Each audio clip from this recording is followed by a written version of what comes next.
just a thought. It's my opinion. It's just a thought. It's just a thought. Get out your feelings. It's just a thought. It's just a thought. It's my opinion.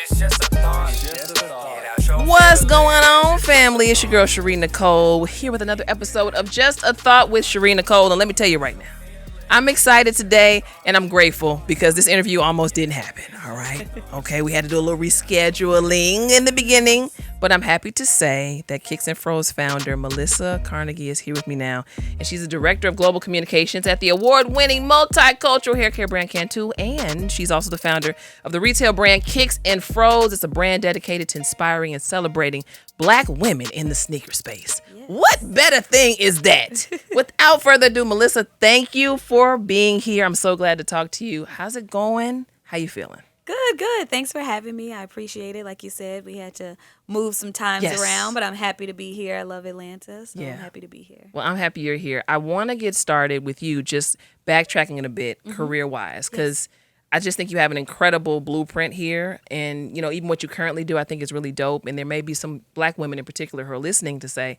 how did she get here? Yes. So with the particular path that you took, what was the most unique thing about it? And what do you think was the biggest foundational principle that you used to get to the level of success you have now? Yes, I think the part that got me here was me creating a table for myself, creating a seat for myself. After college, it wasn't a lot of jobs hiring, and I started blogging, and I was able to still, practice my writing, share my love for personal style, beauty, fashion. And it picked up. People loved it. Brands loved it. And I received some amazing opportunities working with different hair care brands. And I partnered with Cantu and was able to work with them in a couple events. They loved what I did, asked me to become their national ambassador. So I traveled all over the world educating women on how to use the products, which products were great for their hair.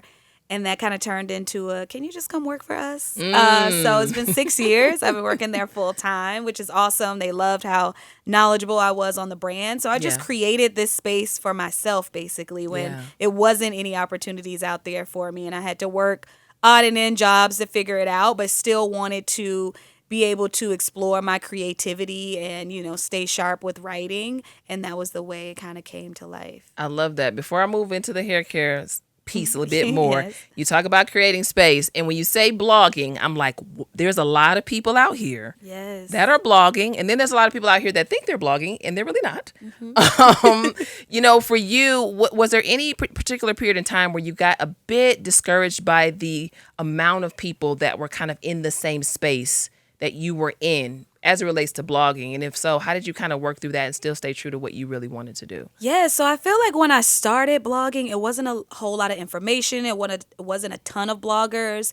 So I wasn't really intimidated at first. It was just learning. Anything I can learn, any conference I can go to, any other blogger I can network with and reach out to and meet. That was very important to me. But also as that grew and it became more popular for bloggers or Instagrammers or content creators, I just stayed true to myself. I didn't try to be like anyone else. I stayed true to who I was, share what I love and what I wanted to do and what I was doing at the time.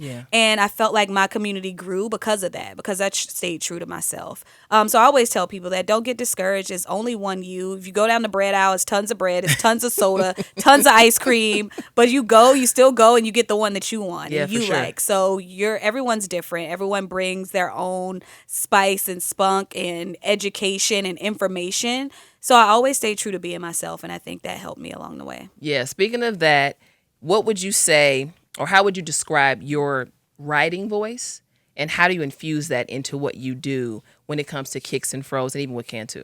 Yeah, so my writing voice is just me. It's just the roundaway girl, your friend next door, your country girl from South Carolina, and that's who I am through my writing. I try not to be anyone else. So I think that helps with, others feeling like they know me. They always say, I feel like I know you and haven't met you. Or when they do meet me, oh my God, I feel like I've known you for years. Because I try to keep it very conversational, even with Kicks and Fros as well. We try to keep it very conversational, very informative, very encouraging and uplifting, and bringing everyone in, sharing different experiences. And I think that makes you seem presentable, not presentable, but makes you approachable Yeah. and makes people feel like they are comfortable being around you and wanting to learn more about what you're doing. Yeah, I want to learn more about what you're doing with Kicks and Fros. When I saw the pitch come through, shout out to Kay, who's Yes. here as well. You don't see her on the camera, but she is Yes, here. thank you, Kay. I was like, oh my God, because it's niche, but it's so relatable to a lot of us, Yes.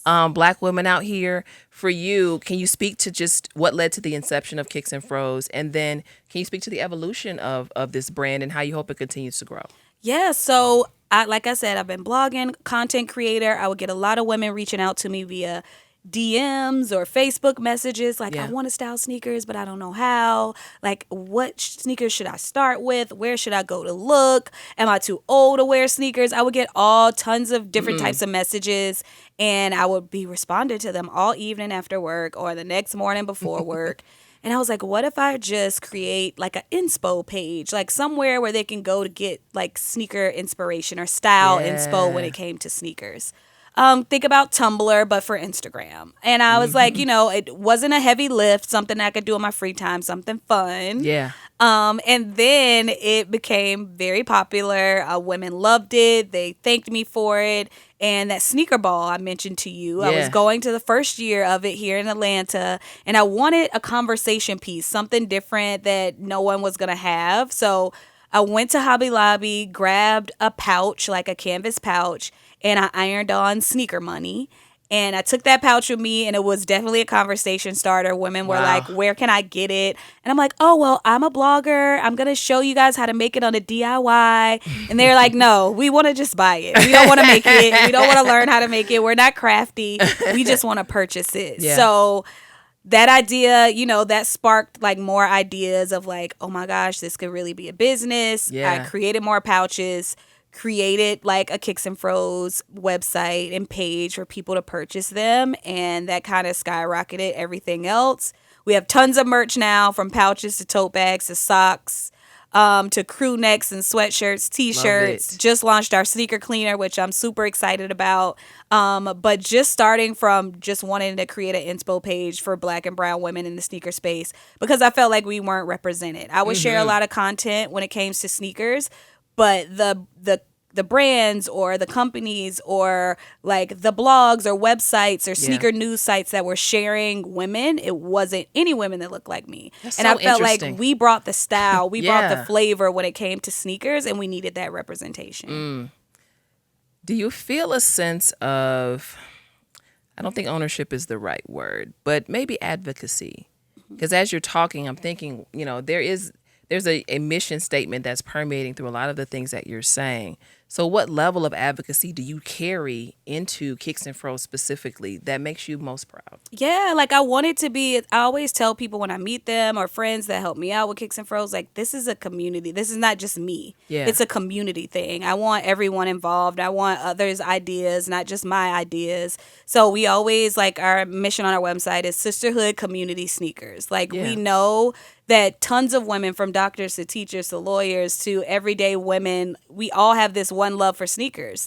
So we can be doing anything out in the world. And I think knowing that and helping women find that, you can be comfortable and sexy and fly and all of Yeah. those things while rocking sneakers, I think that's what I'm most proud about. Even, donating to women's shelters and making sure kids have sneakers, or having women understand why it's important to take care of your feet. That's other, Yeah. health, not being in heels all the time, and foot health by, wearing comfortable sneakers. Yeah. So I think a lot of that, I don't feel pressure, but I feel like it is my purpose and duty to, like, help women be fly comfortably, and also, know that it's a science behind, being comfortable Yeah. and taking care of your feet and, your health wise too. I love that. Okay, fun question.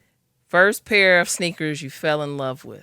All white Air Force Ones. That Really? was what started, like, wanting to keep them clean and, like, wanting them to stay crisp. Did you do the toothbrush with the soap and the water and all that good stuff? Okay. Yes, my dad and my uncle had a concoction under the sink. It was like soap in it, water, I have no idea, all types of stuff. And me and my brother would use those toothbrushes and try to, like, get our sneakers clean before school on Monday.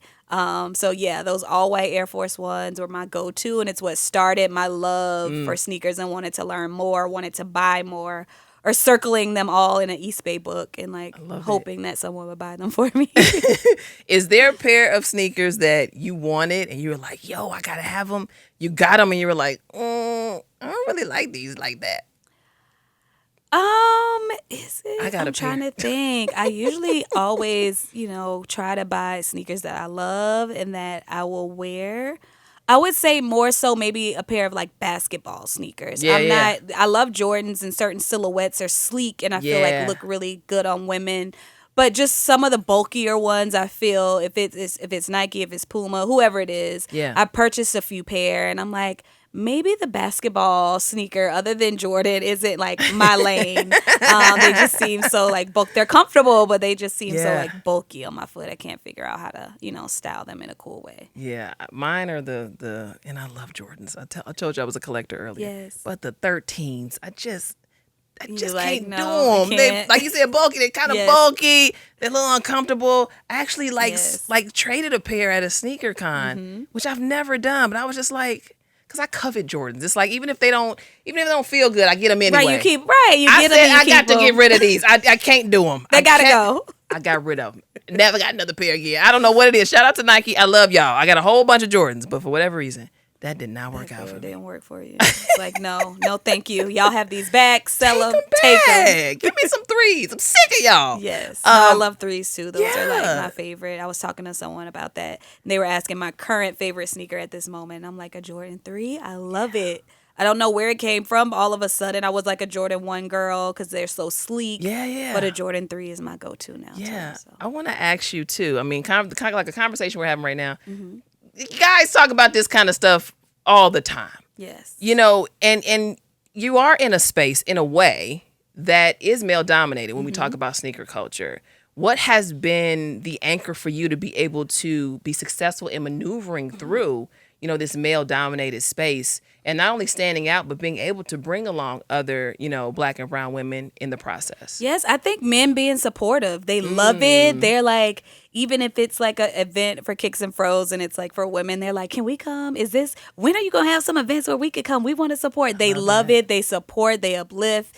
They, bring our names up in rooms that we aren't even a part of and in. And I think that has been like super helpful and like other women even seeing because, they get intimidated sometimes too because it's such a male dominated field. And they're like, Melissa, the guys support Kicks and Fros. They love it. They have on sweatshirts. I'm like, yeah, they don't play about it. So I think that's the part that like makes me happy and makes me it feels easy to be in the space and to connect with everyone in the space because the men are so like lovable and just inviting us in this space and always highlighting Kicks and Fros in cool ways. I love that. I want to talk a little natural hair care. Okay. Yes. Because it can be difficult. Season is now changed. Some of us are trying to get the blowouts. No shade to Kay, who tried. She tried it maybe a little early. It rained today. But it can be a bit of a challenge. Like I work out a lot, so sometimes it's challenging for me to maintain my natural hair. I do protective styles and things of the sort. But what kind of conversations or tips would you hope, or do you hope that we have more of when it comes to just being able to maintain our natural hair? Yeah, I think I always say like healthy hair is over long hair. You want your hair to be healthy. Yeah. So making sure you're taking care of your scalp, making sure you're taking care of your ends, making sure you're drinking water. Yeah. Because a lot of people don't understand that has an effect on your hair growth. So I always 100% like push that and make sure women understand that. But also, like you said, protective styling, wearing protective styles, being okay with that, but also taking care of the hair underneath the protective style. Whether that's, you can rock your braids for 3 months, but you need to rinse your scalp and get it nice and clean, okay? And, put some oil on it. After, you want to make sure you're protecting the hair under the protective style as well. So I'm always praising protective styles because we do have I wear locks now because I just don't have time to be twisting every 5 minutes, every 30 minutes, an hour. I'm like, I need something where I can work out, where I can go swimming, where I don't have to worry about my hair. So I've transitioned from an afro to a shortcut to growing it out again to like in the pandemic, like I think I want to try mini twists to see if locks may be my thing. And I'm like, yep, this is it. I love that. And I haven't looked back. So just making sure you're taking care of yourself inside so that your hair can grow and it can flourish and you're taking care of that scalp. I love that. What's the most endearing part of your hair, your natural hair journey? Oh, I think the flexibility of it and the being able to try different things. I'm like, one day it may be straight, one day it may be curly, one day I may be in a protective style. I think that we're able to do so many different things with our hair. We can be a different woman on the next day, and people are like, wait, hold on, I didn't even know that was you. Wait a second.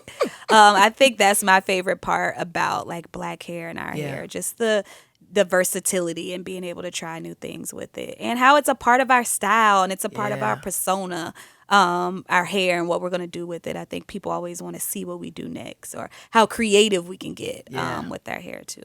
Yeah, I don't want to throw shade at my mother, so mommy, if you're listening, it's not shade, but it's just going to get me to my next question. I wasn't always natural. I went natural. I think I was like maybe 27. I tried. Yes. Had a lot of friends around me that were like, girl, stop getting relaxers. Like, stop doing that. And I was like, I don't know. So I tried for about 5 months and I quit. Got a relaxer. Not for me. And then I was like, let me try one more time. But when I first told my mother, I want to stop doing relaxers. She was like, why would you ever do that? There's no way that's going to work. And I had a community of other women in my life that said, no, go for it. You can do it. And I had a support system there. Again, no shade, mommy. It's just to bring me to this point. What would you say to a young woman who may be kind of wrestling with like, hey, I get relaxers all the time. I kind of want to transition out of them and go natural, but I don't necessarily know if my hair will respond right, or if I'm going to be able to take care of it, or if I'm going to feel confident as I'm moving through that transitional season, because that can look different for a lot of people. Right. What would be your advice to them? I would say be you. Be true to yourself. You said, no shade to my mom, but she gave me a relaxer young, and all my hair fell out. And I had to start over very young, so that self-confidence was instilled in me at a young age, like 5th, 6th grade, when I'm transitioning to middle school and have a teaspoon of hair. You have to be confident in yourself. I'm trying not to laugh, but teaspoon of hair is funny. Yes. So I would say, like, be you, be comfortable in who you are, try different things. That's what your hair is here for you to try different things. Don't get discouraged in what a family member might say or a friend might say. Find your community, other women like around you that, are natural and are going natural. Yeah. Ask questions. Test and trial. You're going to have to test different products and try different things to see what works best for you.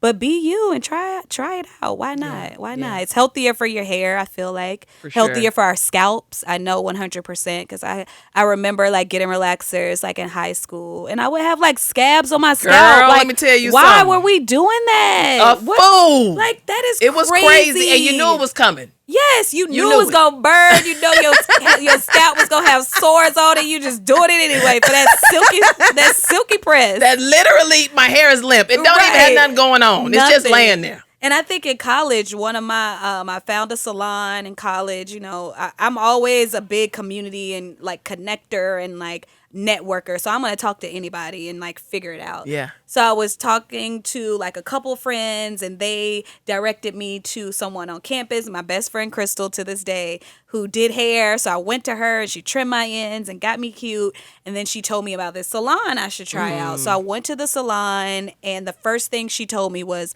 I can get your hair straight without a relaxer.